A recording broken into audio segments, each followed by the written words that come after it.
Okay, here we go. Welcome to session number 204 of Kevin Reed's A Course in Miracles. Today, I'm going to cover two sections because one has 3 paragraphs in it and the next one has 20.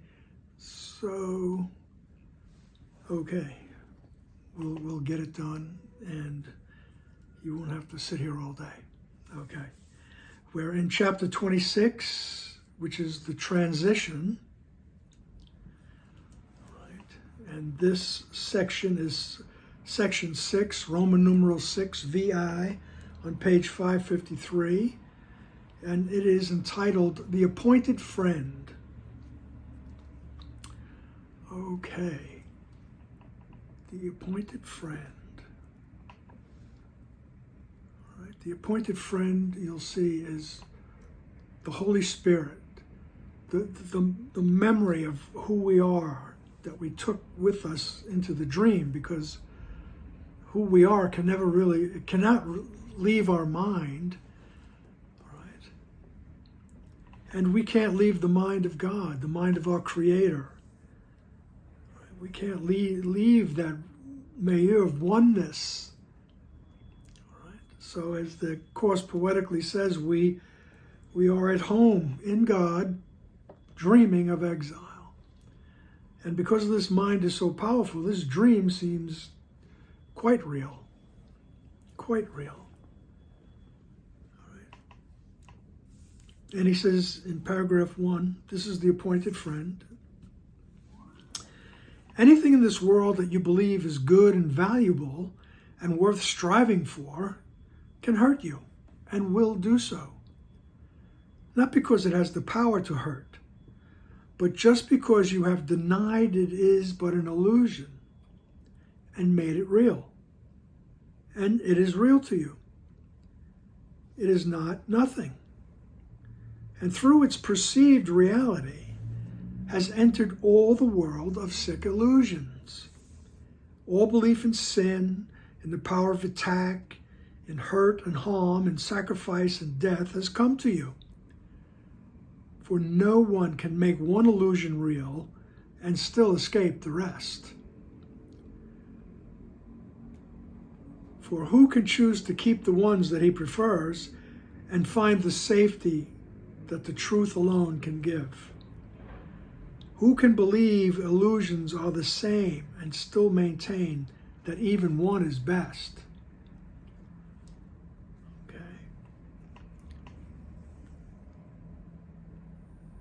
So he says that anything you think is worth striving for and valuable can hurt you. He says not because it has the power to do that. It's just because you think that this is real. You've denied that it is but an illusion. And you made it real. And because your mind is so powerful, it is real to you. I should say us. For no one can make one illusion real and still escape the rest. Right. So through its perceived reality, everything else comes in. All right. So I believe I separated from God.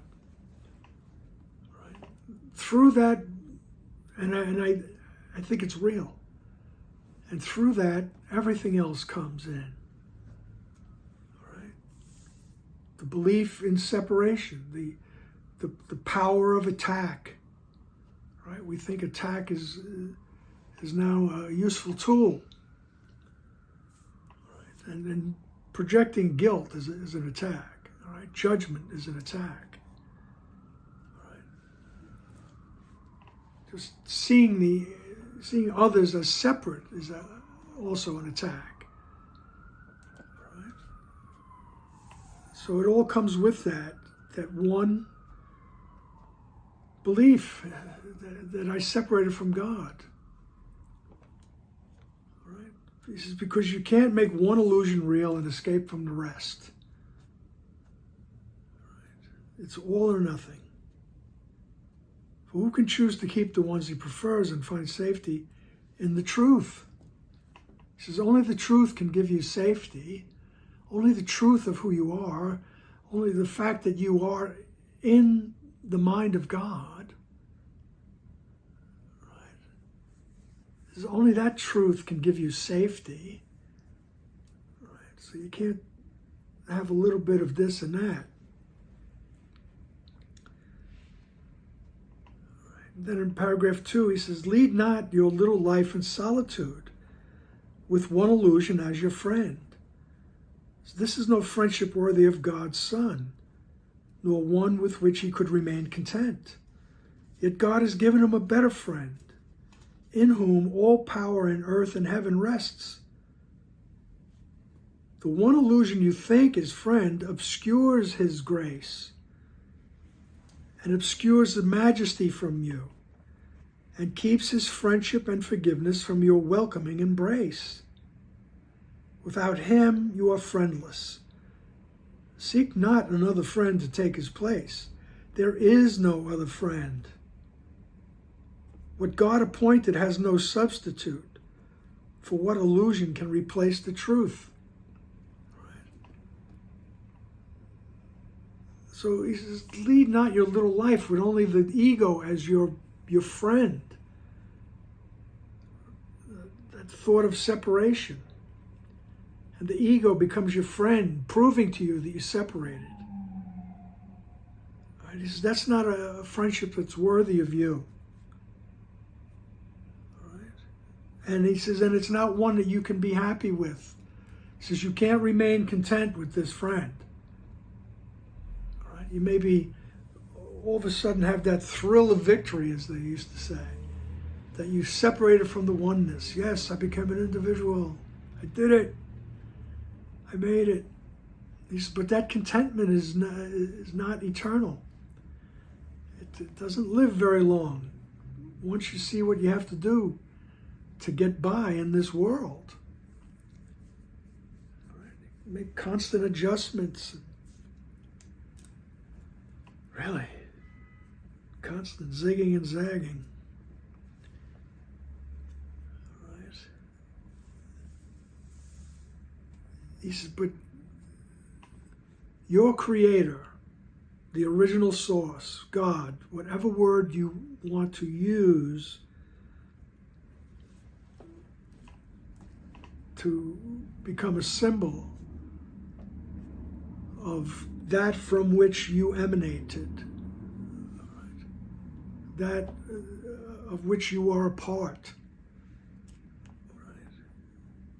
And we use the term God here. We have to use words. All right? As Jesus says, they are symbols of symbols, twice removed from reality.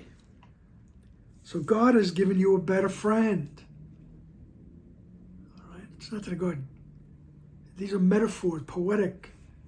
This is poetic writing. God has given you a better friend, the Holy Spirit. Right? And Jesus is the embodiment of that Holy Spirit.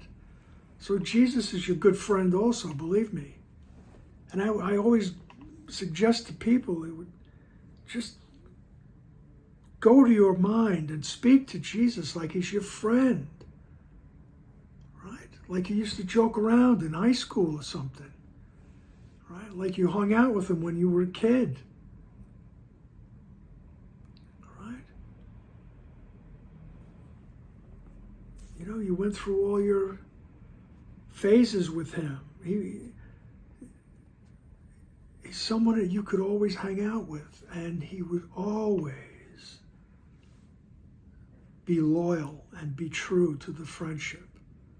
He would always be there to help you. And as a friend, in another part in the text, Jesus reminds us, he says, I will never leave you comfortless. Right? And in another part, he says, if you're having trouble in this clouded existence, these shadows, he says, imagine yourself reaching out and holding my hand. And then he says, and I assure you, this will be no idle fantasy. All right? Let that sink in. Reach out for your friend's hand. And he says, I assure you, this is no idle fantasy. All right? We will be in communication. All right? I am there for you. So lead not your little life in solitude with one illusion as your only friend.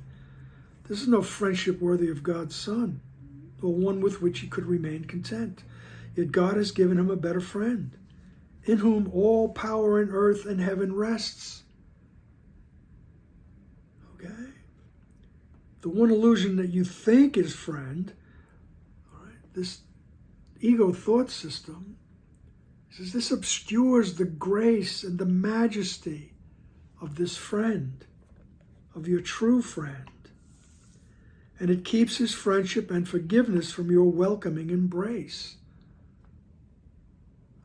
It keeps his friendship and the awareness of your own innocence from your welcoming embrace.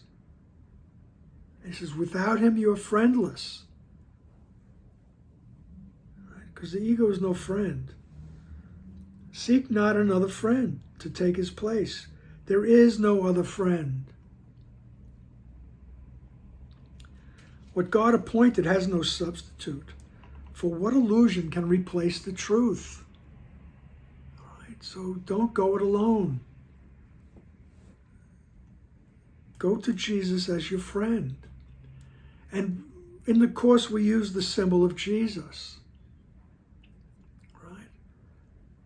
I mean, in the experience, like Jesus says, look, a universal theology is impossible. So not everybody believes in Jesus.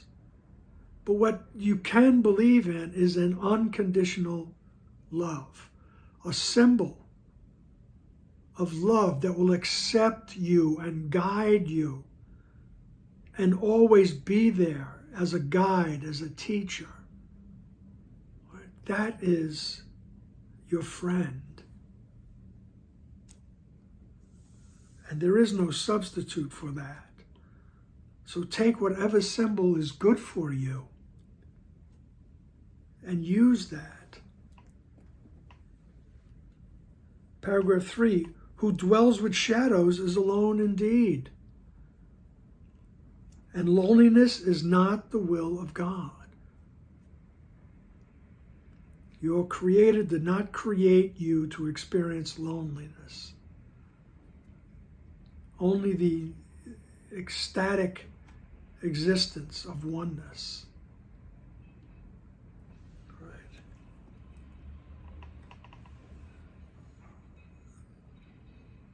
Would you allow a shadow to usurp the throne that God appointed for your friend?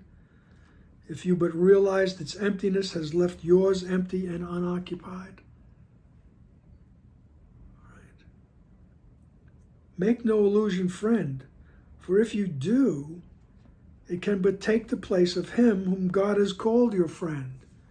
So all these things that we think are going to make us happy and make us safe and give us pleasure and all these things, they're substitutes, right, for that friend who will make you aware of the truth. And in that truth is the happiness, the comfort, the security. Right? He brings you gifts that are not of this world. And only he to whom they have been given can make sure you receive them. So only your friend can make sure that you receive these gifts. This awareness of who you are and where you fit in the oneness. And he will place these gifts on your throne when you make room for him on his. So we make room for our friend by clearing out the clutter. Right? as I look around my living space. We clear out the clutter, and we do that by realizing, oh, that's clutter. That thought is just, it's clutter. That resentment, that anger, that fear, it's been around so long, it's collecting dust. It's just, I just have to make room in my mind for the truth. All right? And then we remove the clutter by going to our friend, Jesus, Holy Spirit, and saying, help me to see this clutter correctly. I'm willing to have it corrected. I'm willing to have this clutter removed. And you don't have to do anything except be willing. You realize that this clutter is not making you feel, you don't feel good. Right? You're angry, you feel victimized, and all kinds of things. You're afraid. Right? You go to your friend. You say, help me, could you help me move this? You ask Jesus, do you have a truck? Would you help me move? We just want to get rid of some clutter. We want to get rid of all the clutter eventually. So you can make room for your beloved friend, Holy Spirit, the memory of who you are. Make room for that in your mind. And then that awareness will rise up, and you'll remember who you are. You'll remember your own innocence and your relationship to your Creator. And all this is done by making room for your appointed friend that never leaves you comfortless, is always there to hold your hand. Okay. That's the little reminder in the midst of all the transition talk here. So now we're going to go on to section 7. All right, Roman numeral 7, entitled The Laws of Healing. All right. So this is like a summary of the course, and it's to get us back to the decision maker, to get us back to that point in our mind that says, oh, now I can make a decision. Do I want the conflict and the chaos, or do I want the oneness, the innocence? Okay. The laws of healing. Paragraph 1. This is a course in miracles. As such, the laws of healing must be understood before the purpose of the course can be accomplished. Let us review the principles that we have covered and arrange them in a way that summarizes all that must occur for healing to be possible. For when it once is possible, it must occur.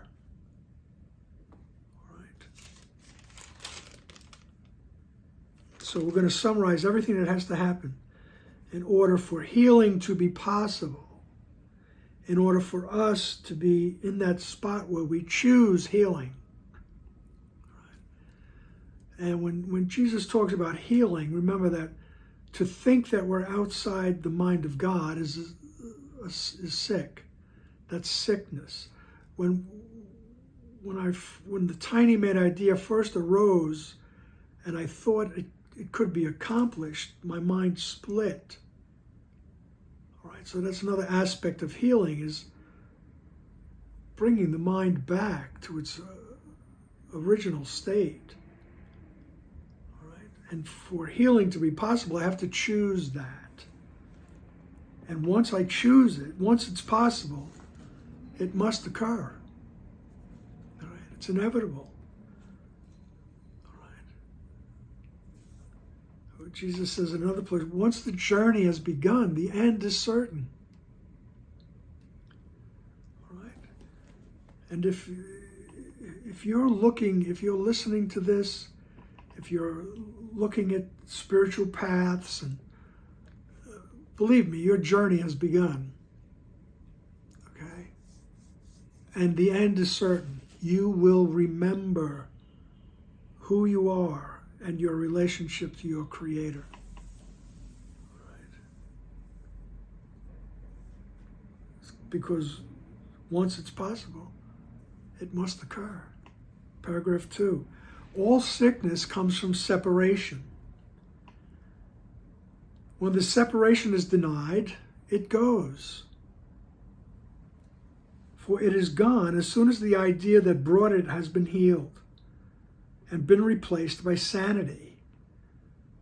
Sickness and sin are seen as consequence and cause. In a relationship kept hidden from awareness, that it may be carefully preserved from reason's light. Okay.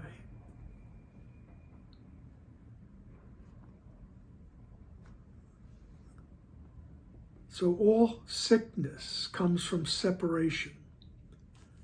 Right? All the shadows of guilt, all the little...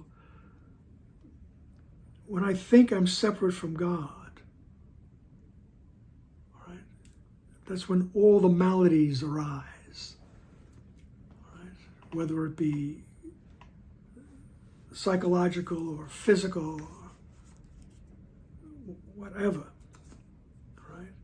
And Jesus is always talking about the mind. So when I heal the mind, everything else is taken care of. It doesn't necessarily mean that in form your body's going to be healed. It's going to mean that your perception, the way you see it, the way you interpret it, is going to be different. It's going to be through the eyes of peace and understanding. You're going to understand that this is not who you are.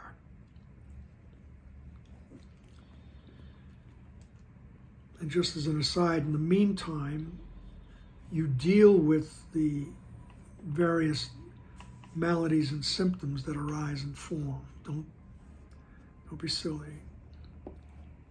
Don't deny it. Just continually come to the mind and ask for help with seeing it correctly. Because all sickness comes from separation. And when I deny the separation, when I remember that I'm not separate, it all goes away.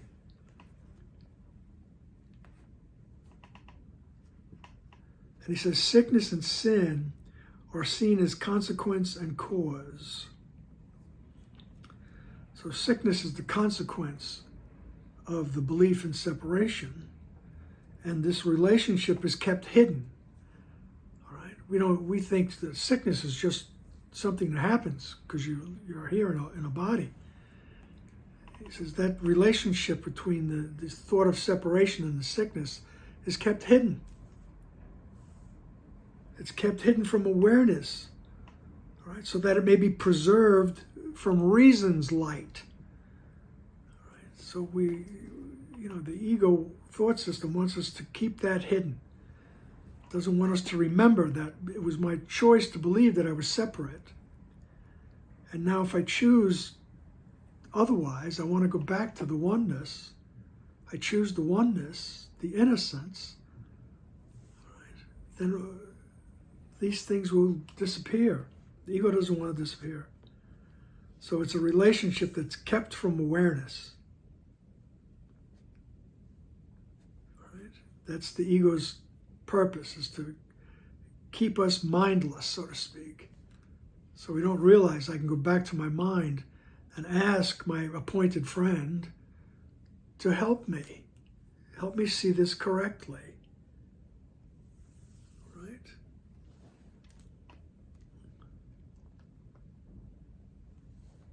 So paragraph 3. Guilt asks for punishment, and its request is granted. Not in truth, but in the world of shadows and illusions built on sin. The Son of God perceived what he would see because perception is a wish fulfilled. Perception changes, made to take the place of changeless knowledge. Yet is truth unchanged. It cannot be perceived, but only known. What is perceived takes many forms, but none has meaning. Brought to truth, its senselessness is quite apparent. Kept apart from truth, it seems to have meaning and be real. Okay. So in the original moment when I thought I could be separate from God, and I believed I did it, there was guilt. The guilt followed right upon it. All right. The ego said, you destroyed the oneness. You destroyed heaven. You did it. But now, God's angry because you did something wrong. There's the guilt. And as they say, guilt demands punishment. Right? Guilt asks for punishment. And its request is granted. Right? And he says, but it's only make-believe. He says, not in truth. It's not really. You're not guilty. You don't have to go around punishing yourself. You don't have to go around looking to get punished. Right? He says, because it's not, you don't do that in truth. You're not guilty. He says, but only in this world of shadows and illusions are you guilty. It's built on the idea of sin. You sinned. You separated from God. The word sin, it's that indelible stain. I remember the nuns used to talk about like it was a stain on your soul. And you came here with it. It's like, oh man, geez. Whew. So you're guilty right off the bat, being brought up as a Catholic in my generation. They let you know you're guilty.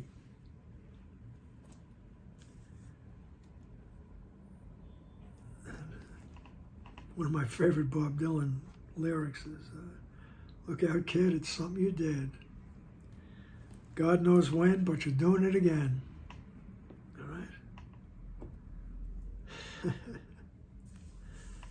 And that's the idea, that guilt, you don't even know where it comes from. You don't feel right, like you feel like you don't belong, you feel like you don't fit in, you're not good enough, you're not smart enough, you're too fat, you're too thin, you're too tall, you're too short, your skin is not right. I mean, millions of things. You don't have enough money, right? You don't have the right clothes. And then as time marches on, each generation brings its own, guilt refreshers, right?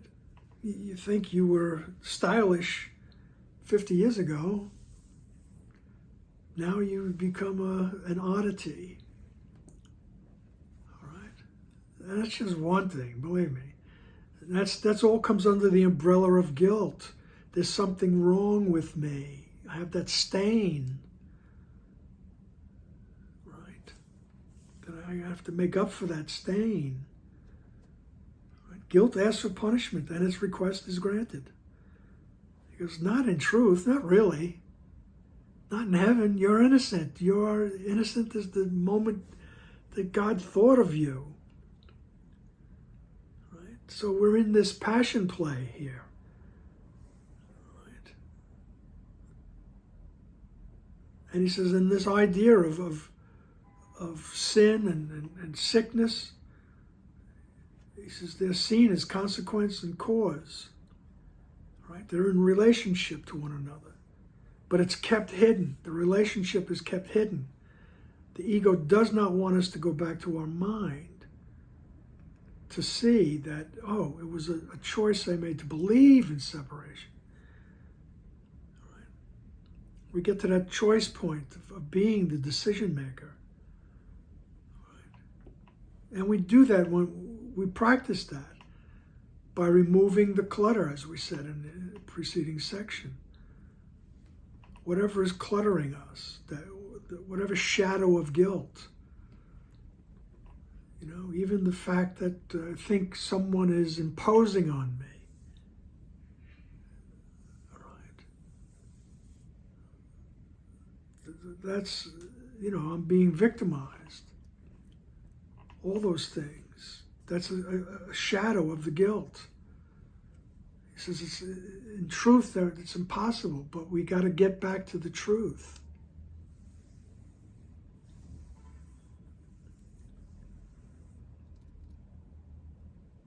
All righty. We got to get ourselves back to the garden, as we said in the 60s, huh? So sickness and sin are seen as consequence and cause in a relationship kept hidden. It's kept hidden from awareness. So in order that it be carefully preserved from reason's light, if we bring these things to reason's light, to the right mind, we can see that, oh, this is not true. This is silly. And we can get rid of the clutter by practicing that.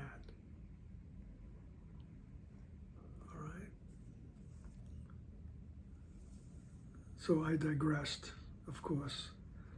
So in paragraph 3, where he says, guilt asks for punishment and its request is granted, not in truth, right? He goes on to say,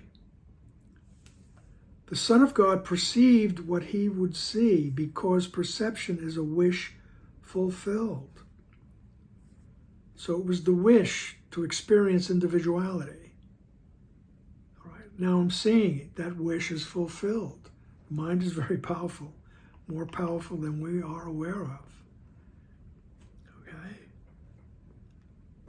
Because perception is a wish fulfilled. Right?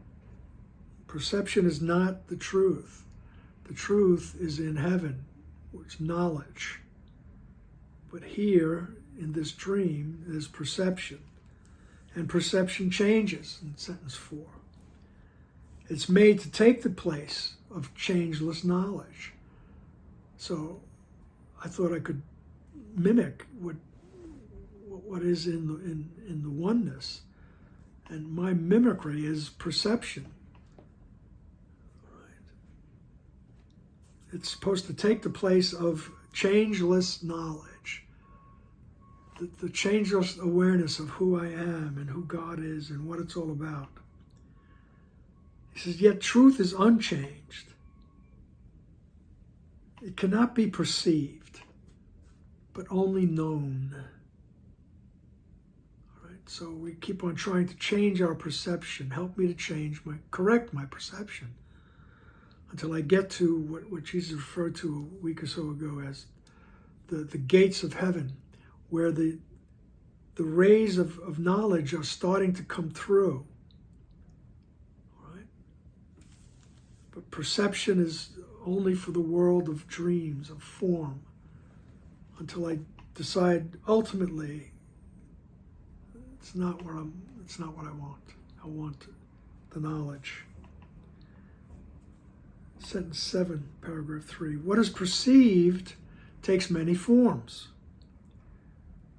Right? And I mean, you could see that for yourself. We perceive many things. He says, but none has meaning.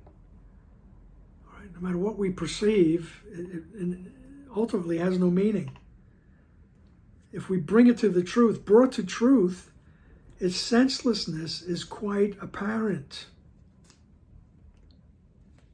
All right? Kept apart from truth, it seems to have a meaning and be real. So unless we start questioning things, unless we have that initial question, oh, there must be a better way, as Bill and Helen first said, or Bill Thetford first said, there has to be a better way for us to relate. Right? If we're not questioning it and we're keeping it apart, all our perceptions seem to have meaning and be real. That's why the ego constantly wants us to stay away from going back to our mind. Just being totally obsessed with things that can be reported by the senses. Paragraph 4, perception's laws are opposite to truth. And what is true of knowledge is not true of anything that is apart from it. Yet has God given answer to the world of sickness, which applies to all its forms. God's answer is eternal, though it works in time where it is needed. Yet because it is of God, the laws of time do not affect its workings. It is in this world, but not a part of it, for it is real and dwells where all reality must be. Ideas leave not their source, and their effect but seems to be apart from them. Ideas are of the mind.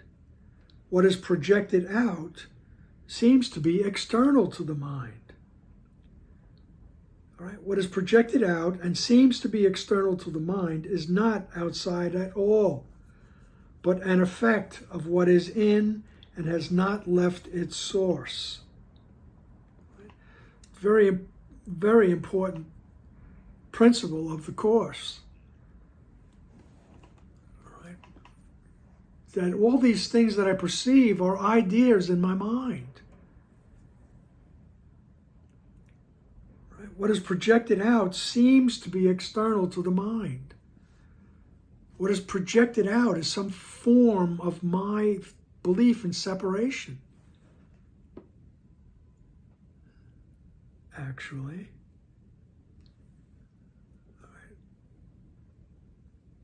It seems to be external to the mind. It's not outside at all. But it is an effect of what is in and has not left its source.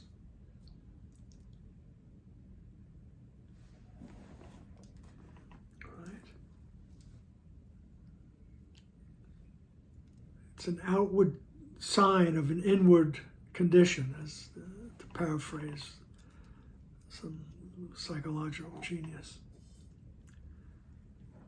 Right? What's outside is a symbol of what is in my mind. It's a very important principle. And it, of course, it fits under the laws of healing, because once I'm aware of that, I can bring all these perceptions back to my mind and ask, help me to heal this, help me to correct it, help me to see it correctly. It's not going to hurt.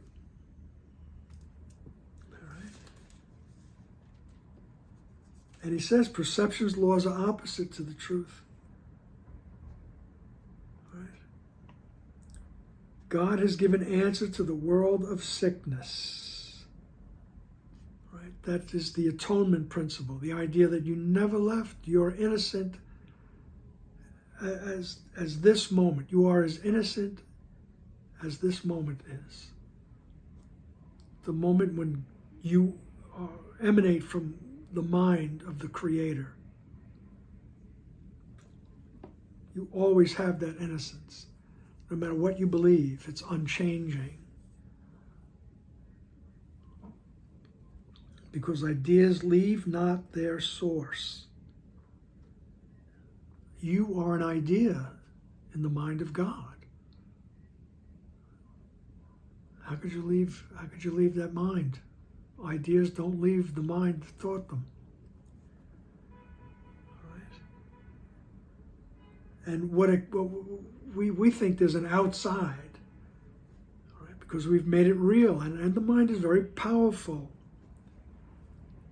So what we project outside we think is real. All right? And you don't deny everything, bang, zoom, and you're done. That's silly. We can't take the whole truth all at once. So as we said before, we remove the clutter. We take these perceptions and we ask, help me to see this correctly. Once again, using Jesus as your friend, using the Holy Spirit as your friend. Right? They're only there for that, to bring you back to the memory of who you really are. And they're waiting for you to ask. There's another beautiful little thing in the Course that says, love waits on welcome, not on time. So the memory of who you are is just waiting for you to welcome it. All right. Paragraph 5. God's answer lies where the belief in sin must be, for only there can its effects be utterly undone and without cause. Perception's laws must be reversed, because they are reversals of the laws of truth. The laws of truth forever will be true and cannot be reversed, yet can be seen as upside down. And this must be corrected where the illusion of reversal lies. Talking about the mind. Everything occurs in the mind. All right? I was thinking, I have this habit of pointing to my head when I say the mind, and that's not where the mind is. So I have this thought, maybe I'll just go like this, because the mind is where we are. It's all around.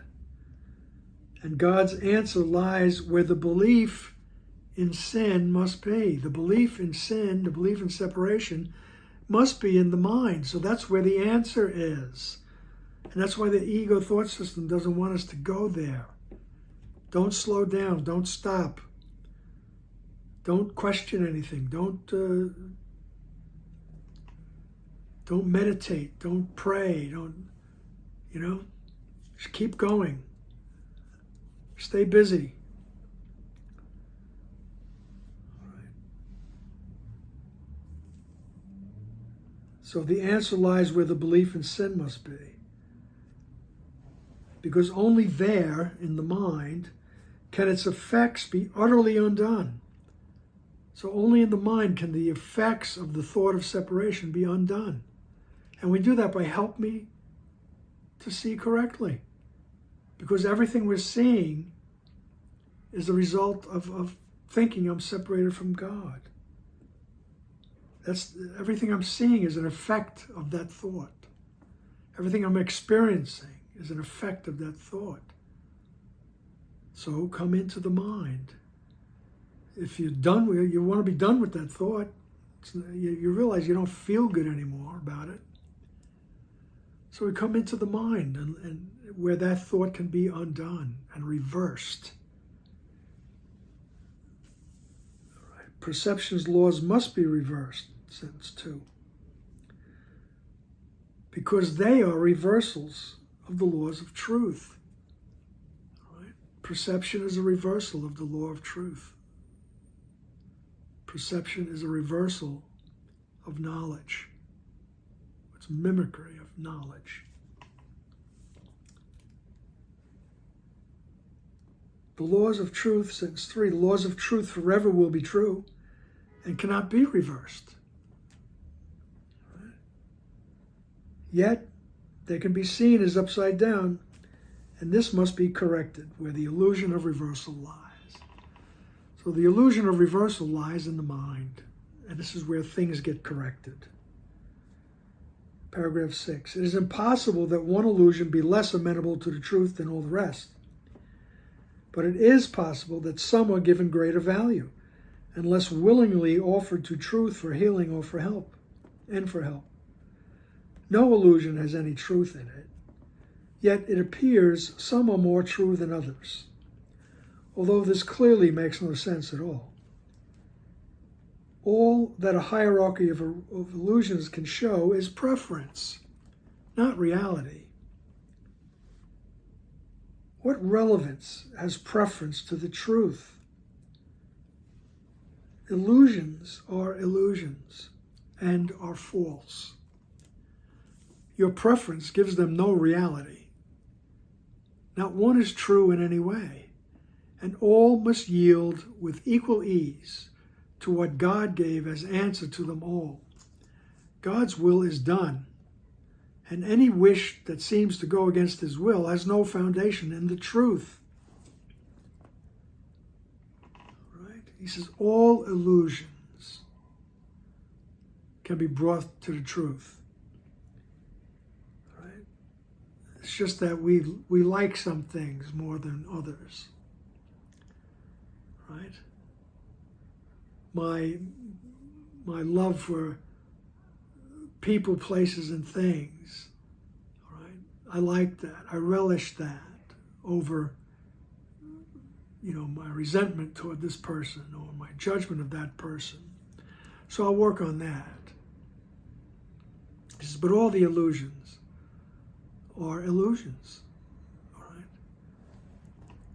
right? And you work on what you can when you can. And once again, remember, this is not about sacrificing. So I don't have to give up the love of people, the love of my pets, the love of animals, the love of flowers. And I don't have to give that up. Right? I just have to work on my perceptions and have them changed, have them corrected. Because before I re-enter the gates of heaven, I will see all these things that I love correctly also. Right? They will be reflecting the love of God, the love of the oneness. Right? So it's not like I have to dispense with them. Right? I just have to ask to see things correctly. Remember, no one can lose. Right? You don't lose anything to gain the memory of who you are. Right? He says, but when you might have things that you prefer. All right? All that a hierarchy of illusions can show is preference. So I prefer this illusion to that one. All right? He says it doesn't make it real. Says your preference gives them no reality. Not one is true in any way. And all must yield with equal ease to what God gave as an answer to them all. Your innocence and your communication with your Creator. It will be an answer to everything. And you won't feel like something was taken away from you, believe me. All right. It's just saying that there's no hierarchy of illusions. All right. There's no order of difficulty in miracles. Sentence number 1 in the course. All right. So there's no hierarchy of illusions. One is not better or worse than the other. And he says, and your preferences don't make a difference. An illusion is an illusion. All right? But remember, nobody's going to take your preference from you. All right? Paragraph 7. Sin is not error, for it goes beyond correction to impossibility. Yet the belief that it is real has made some errors seem forever past the hope of healing, and the lasting grounds for hell. If this were so, would heaven be opposed by its own opposite, as real as it? Then would God's will be split in two, and all creation be subjected to the laws of two opposing powers, until God becomes impatient, splits the world apart, and relegates attack unto himself. Thus has he lost his mind, proclaiming sin has taken his reality from him, and brought his love at last to vengeance's heels. For such an insane picture and insane defense can be expected, but cannot establish the picture must be true. All right. So the idea of sin, right, it's so egregious that it's beyond correction. That's what's been instilled in us. Right? It seems forever past the hope of healing. Right? And it is the lasting grounds for hell. It's the reason why you're going to hell, brother. If this was so, right, heaven would be opposed by its own opposite, as real as it. Right? So there's some silly debates that go on. Well, if there's a struggle between good and evil, as if God created something opposite to himself or herself. Right? As if the primary source decided that there should be an opposite to love, just so we can have something to do. He said, no. If this were so, heaven would be opposed by its own opposite, as real as it. Right? So that God didn't create anything opposite to love, right? To oneness. He says, and if he did, then his will would be split in two. His will would say, on this hand, yes, we want the oneness and peace, love, and happiness, and on this end is the chaos and the conflict and the guilt and the belief in punishment. And all creation would be subject to the laws of two opposing powers. It's a chaotic, insane creation now. All right? Until God becomes impatient and he starts kicking butt, smiting people, all right? Flooding them out, sending floods and catastrophes of all kinds. Until God becomes impatient and splits the world apart and relegates attack unto himself. So then God starts attacking that part of himself that he made as an opposite. Right? He says, that's so insane, Jesus is saying.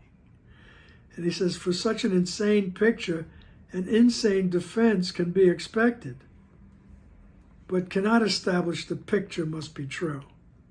All right? You can defend that idea as much as you want, but you can't make it true. It is not true. All right? And in the Old Testament, we see a God that is, so whimsical, all right? So volatile, all right? So volatile. Smoting people and striking people down. And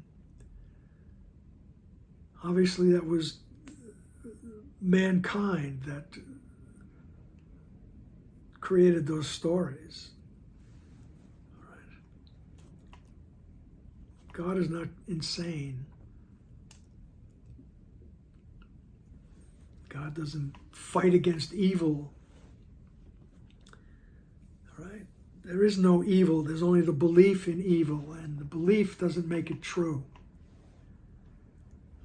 And if we have a belief in evil, that's a good thing to bring to your mind. Help me to see. Help me to see correctly. Help me to believe. Help me to see evil differently. Evil scares me.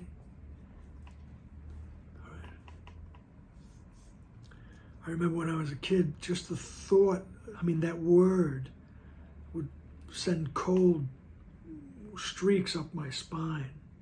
My whole body would get cold. Oh, God, there's evil. It's around here somewhere.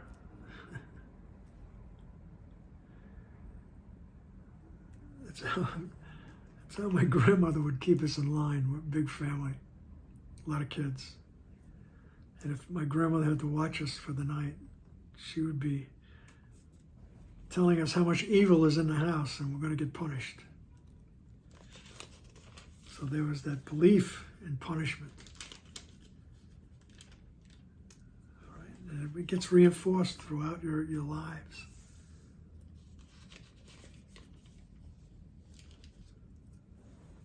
But he says in paragraph 8, nothing gives meaning where no meaning is.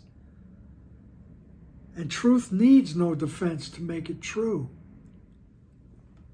Illusions have no witnesses and no effects. Who looks on them is but deceived. Forgiveness is the only function here and serves to bring the joy this world denies to every aspect of God's Son where sin was thought to rule. Perhaps you do not see the role of forgiveness plays in ending death and all beliefs that rise from mists of guilt. Sins are beliefs that you impose between your brother and yourself. They limit you to time and place and give you little space and give a little space to you and another little space to him. This separating off is symbolized in your perception by a body, which is clearly separate and a thing apart. Yet what this symbol represents is but your wish to be apart and separate. So this body symbolizes my wish to be apart from the oneness, to be separate, to be an individual, and to reinforce that separation here in the dream by saying, no, you and I are separate, we're different. All right?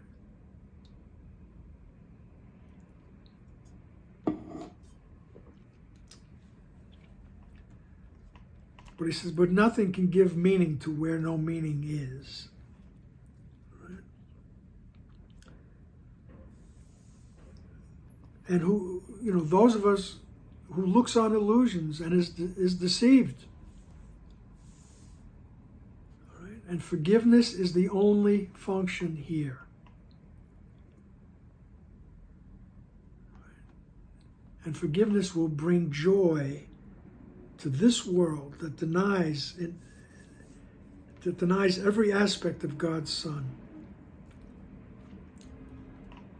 So every perception that I have, the process of forgiveness is I'm willing to see the truth. Right? I'm willing to see the truth.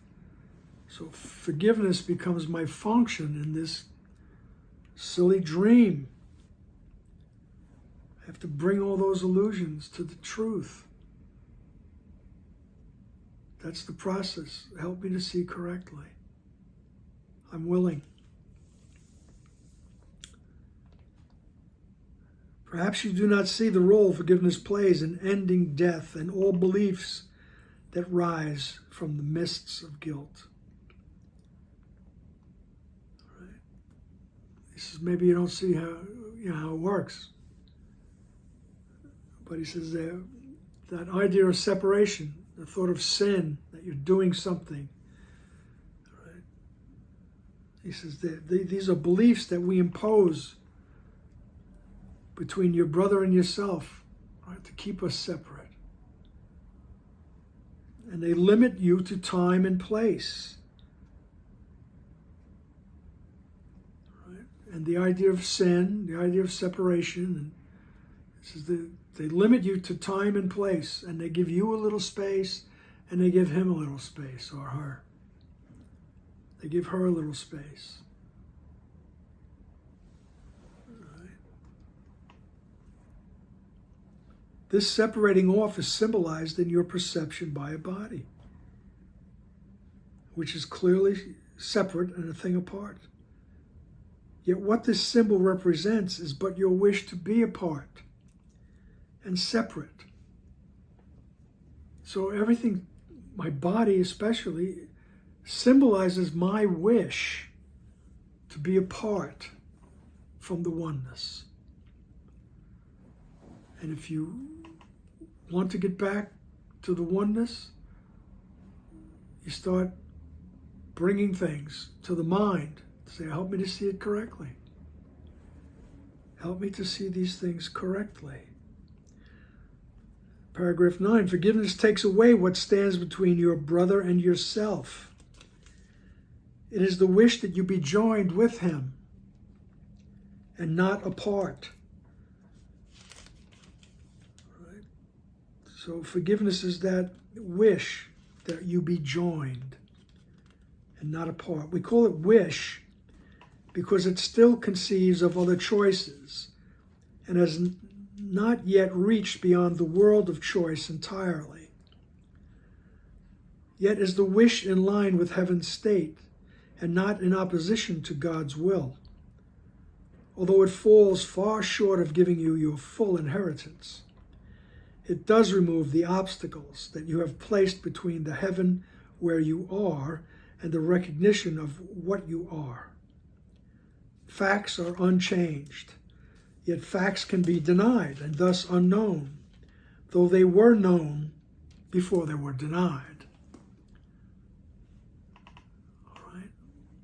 The fact is that you are a thought in the mind of God. You are totally innocent as the moment in which you were created. All right? And he says, and that fact can be denied by our experiences here. We deny that. Well, that can't be me. Look at me. He says, facts are unchanged. They can be denied and thus unknown. He says, but you had to know who you were before you denied it. Think about that.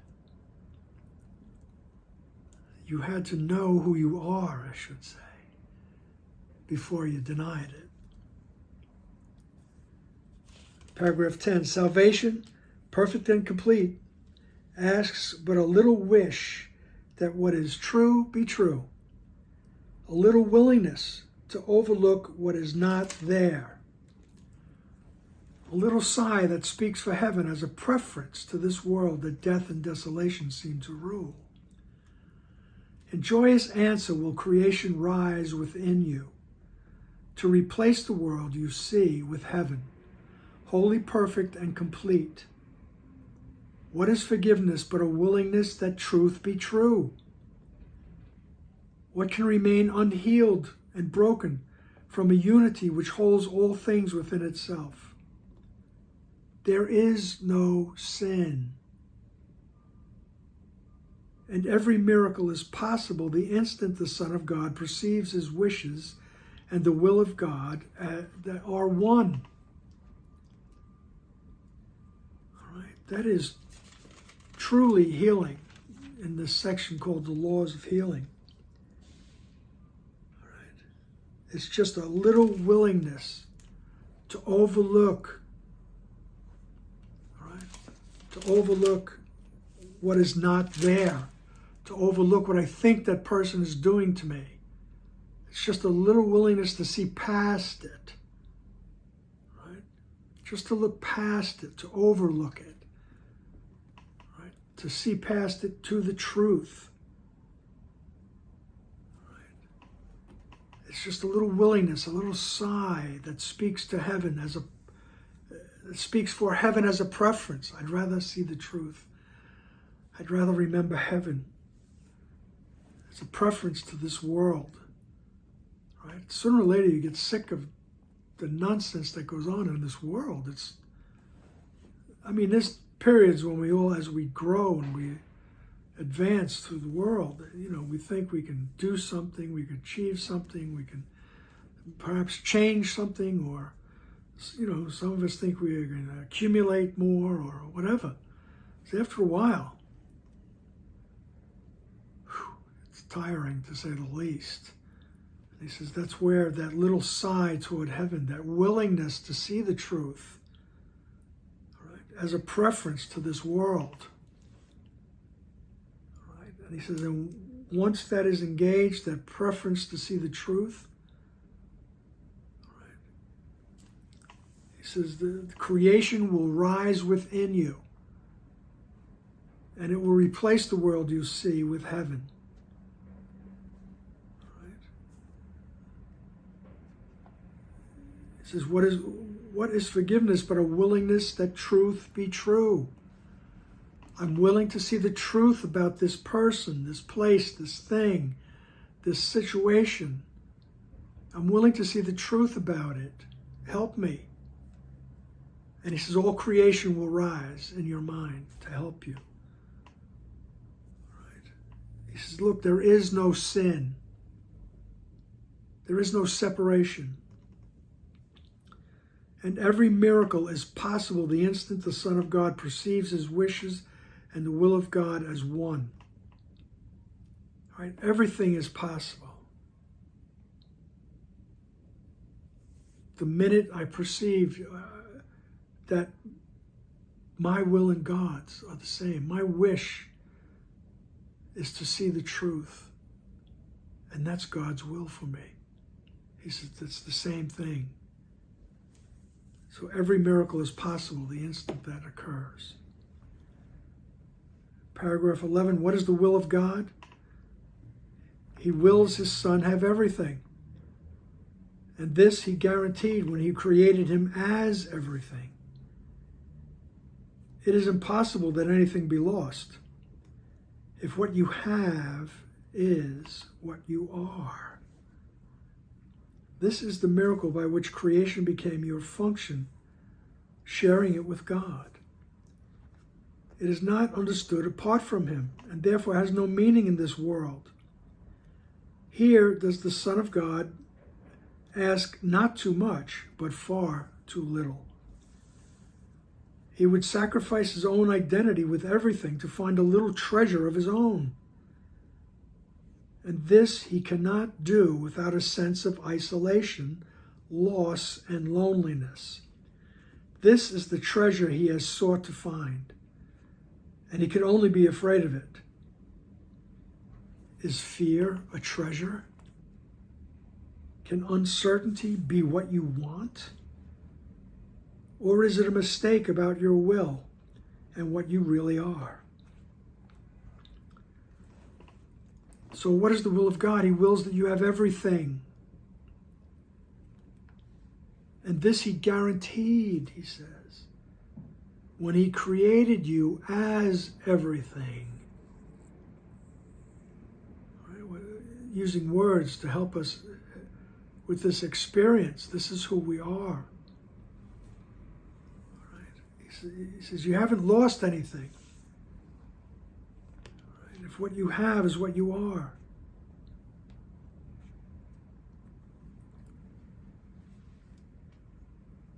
All right. And he says the sharing of this became your function in heaven. All right. And he says, and it's not understood apart from him. If we think we're apart from him, we don't understand that we have and are everything. Right? It says it doesn't mean anything in this world. It's not understood apart from him, and it has no meaning in this world. Right? He says, here in this dream, in this world, the Son of God asks not too much, but far too little. I believe Jesus one time told Helen she comes to the ocean with a thimble. He says, you're asking far too little. He says, you think by looking for a little treasure of your own, He says you're sacrificing your own identity with everything. And he says, and by sacrificing that realization of who you are, he says there has to be a sense of isolation, a sense of loss and loneliness. And if you think about it, we all have experienced it and are experiencing it. All right, this sense of loss and isolation. I remember one time I literally said to myself, does anyone see me? Does anyone know me? I felt so isolated and alone. Right? He says, this is the treasure you sought to find by believing in separation. He says, can uncertainty be what you want? Or is it a mistake about your will and what you really are? So that's what it is. It's a mistake to be corrected. 12, let us consider what the error is so it can be corrected, not protected. Sin is the belief that attack can be projected outside the mind where the belief arose. Here is the firm conviction that ideas can leave their source, made real and meaningful. And from this error does the world of sin and sacrifice arise. This world is an attempt to prove your innocence while cherishing attack. Its failure lies in that you still feel guilty, though without understanding why. Effects are seen as separate from their source and seem to be beyond you to control or even prevent. What is thus kept apart can never join.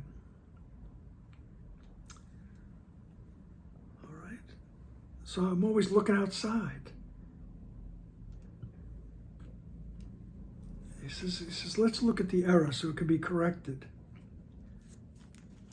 He says, we think that we can project this idea of separation out of the mind, all right, where the belief arose. All right. Here is the firm conviction that ideas can leave their source. He says this world is an attempt to prove that you are innocent, to get rid of your guilt, right? By projecting it onto somebody else, and that's the attack. This world would attempt to prove you're innocent while cherishing attack. I'm still cherishing my attack on God, that I'm an individual, but I think I'm getting rid of the guilt by projecting it onto you. And he says that the failure in that process lies in the fact that you still feel guilty and you don't know why. You still feel bad. You still feel depressed. You still feel lonely. You still feel guilty. Not good enough. You feel a sense of lack. No matter how hard you try to project it out onto others. And the effects they seem to be separate from their source, separate from your mind, and they seem to be beyond your control. Right? I'm the victim, and what is thus kept apart can never join. Cause and effect are one. Paragraph 13. They're not separate. Cause and effect are one. God wills you learn what always has been true, that he created you as part of him, and this must still be true, because ideas leave not their source. Such is creation's law, that each idea the mind conceives but adds to its abundance and never takes away. This is as true of what is idly wished as what is truly willed, because the mind can wish to be deceived, but it cannot make it be what it is not. And to believe ideas can leave their source is to invite illusions to be true, without success. For never will success be possible in trying to deceive the Son of God.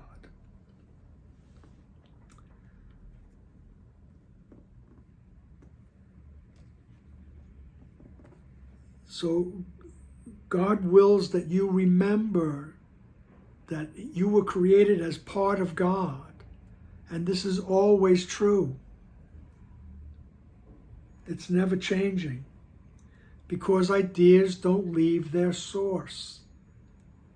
You are an idea of everything in the mind of God.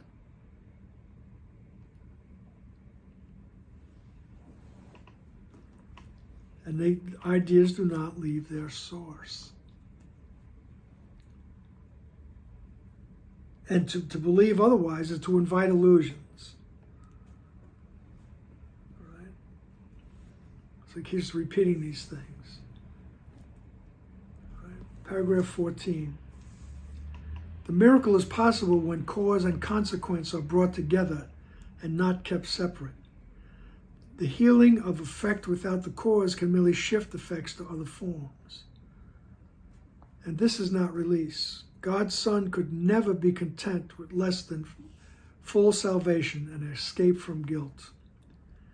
For otherwise, he still demands that he must make some sacrifice, and thus denies that everything is his, unlimited by loss of any kind. A tiny sacrifice is just the same in its effects as is the whole idea of sacrifice. If loss in any way, in any form is possible, then is God's Son made incomplete and not himself.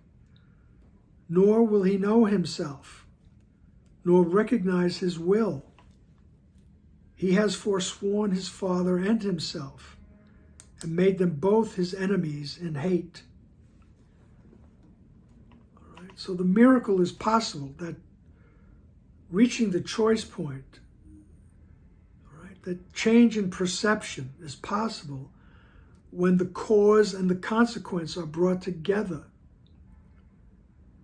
All right, I bring the consequence, whatever situation I'm in, whatever is upsetting me, and I bring it to the mind, right? Where I see that the cause is the belief in separation. Right? The healing of effect without cause. Right? If we don't do that, we just, as they say, you're changing seats on the Titanic. You're just going from one seat to the other on a ship that's sinking. All right?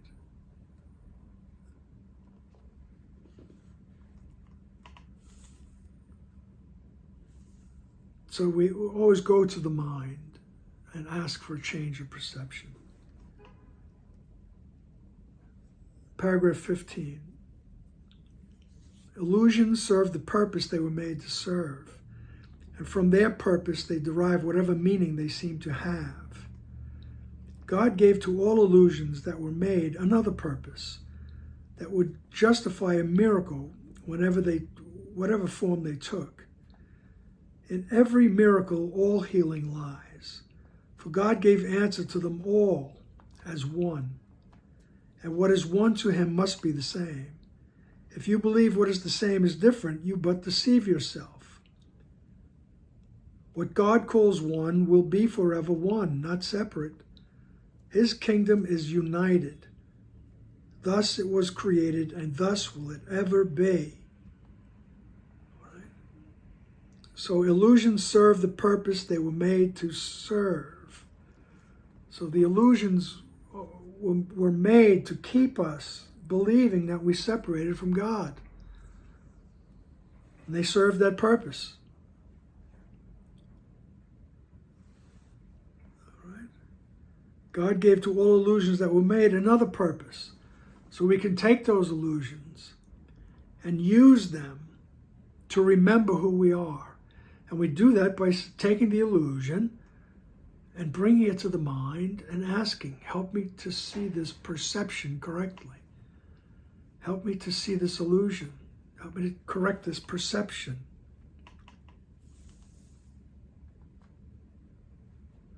All right. And the miracle, in paragraph 16, the miracle but calls out your ancient name, which you will recognize because the truth is in your memory. And to this name your brother calls for his release and yours.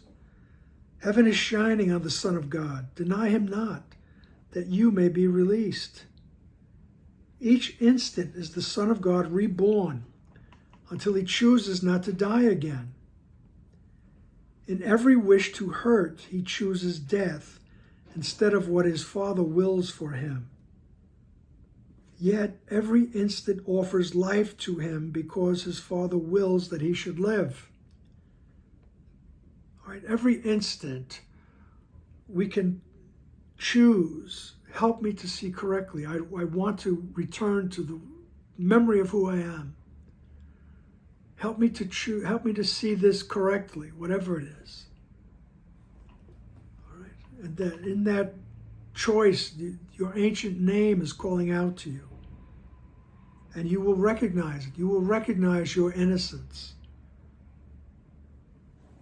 And he says, and to this name, to this realization of who you really are, your brother, the other person, is calling out to you.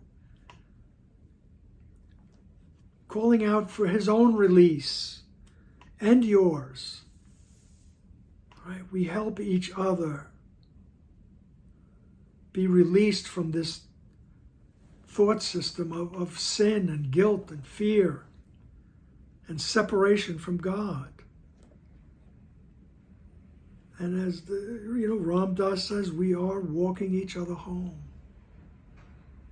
All right? We go to the mind and we ask, when I say help me correct my perceptions, I'm asking to remember my own innocence. And the other person, my brother on the path, is calling out to me, help me to see my innocence. And we help each other by denying the projection of guilt. I don't want to do that. Help me to see past that. He says in 17, in crucifixion is redemption laid, for healing is not needed where there is no pain or suffering. Forgiveness is the answer to attack of any kind. So is attack deprived of its effects, and hate is answered in the name of love. To you, to whom it has been given to save the Son of God from crucifixion and from hell and death, that all glory be forever. For you have power to save the Son of God, because his Father willed that it be so.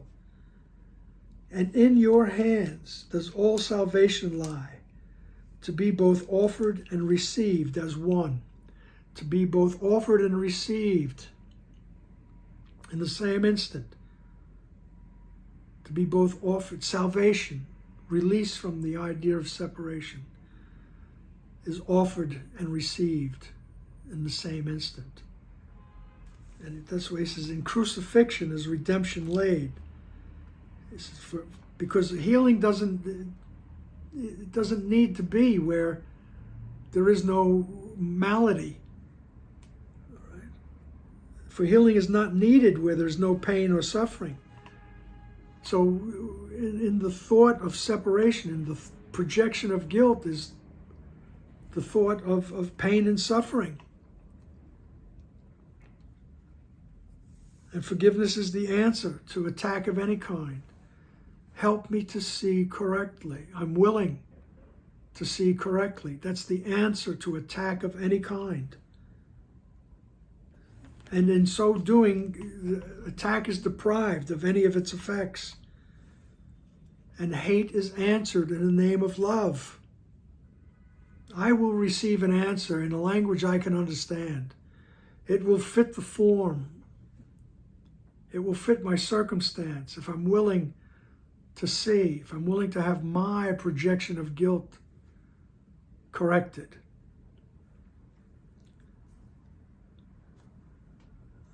For you have the power to save the Son from the projection of guilt. Because God wants it that way. All right? God willed it be so. And so in your hands does all salvation lie, to be both offered and received as one. All salvation lies in your hands. No pressure.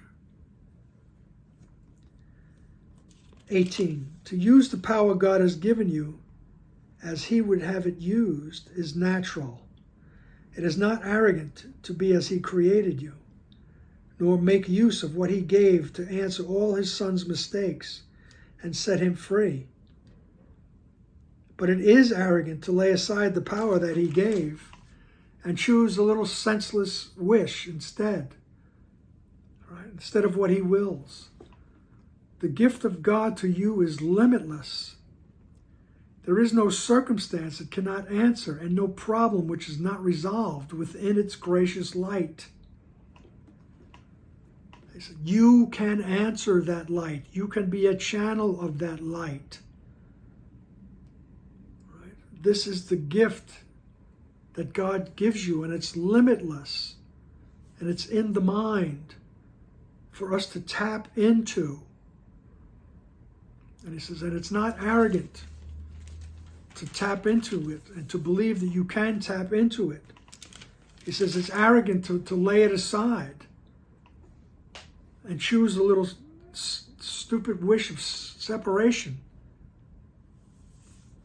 Right? He says that's arrogant, to believe you could be separate.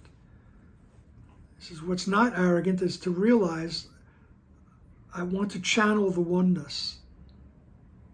I want to become an instrument of peace. So that's not arrogance. That's not craziness. Right? And there is no circumstance that you won't be helpful. Right? There's no problem which is not resolved within its gracious light. All right? I heard my friends on their podcast say in a different way, in a different thing that they study, that, and I'm going to paraphrase, I hope I get it right. All things are answered, all things are healed in the presence of your higher self. And this is what Jesus is saying, in the presence of who you truly are. There is no circumstance that it cannot answer. There's no problem which is not resolved within that gracious light. So then Jesus brings us in paragraph 19, he says, abide in peace where God would have you be, and be the means whereby your brother finds the peace in which your wishes are fulfilled. Let us unite in bringing blessing to the world of sin. For what can save each one of us can save us all. There is no difference among the sons of God. The unity that specialness denies will save them all. For what is one can have no specialness. And everything belongs to each of them. No wishes lie between a brother and his own. To get from one is to deprive from all. And yet to bless one gives blessing to them all as one. All right? Abide in peace, Jesus says, where God would have you be. And be the means whereby your brother finds the peace. Be the means by which your brother finds that peace.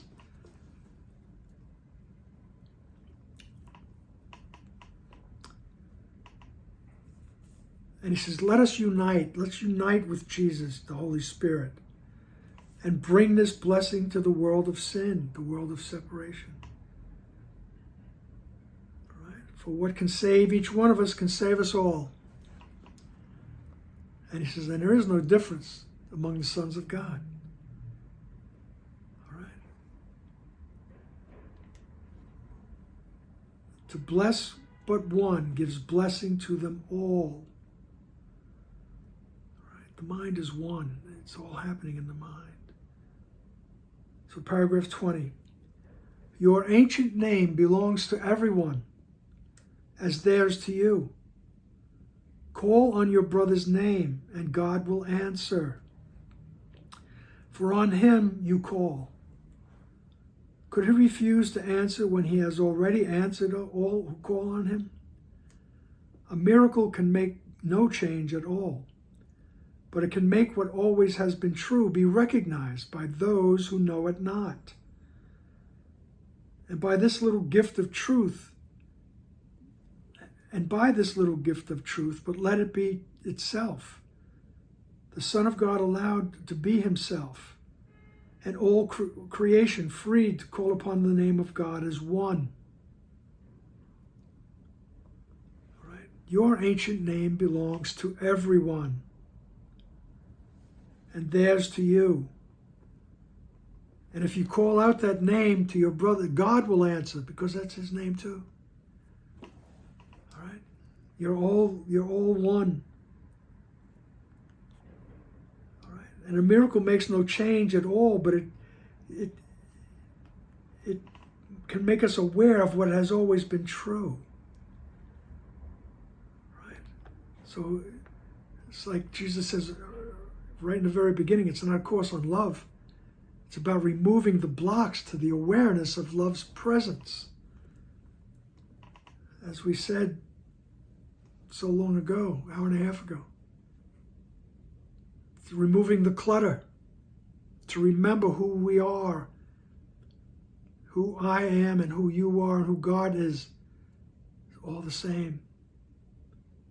And to rejoice in that. So rest in peace, where God would have you be, and be the means whereby your brother finds the peace.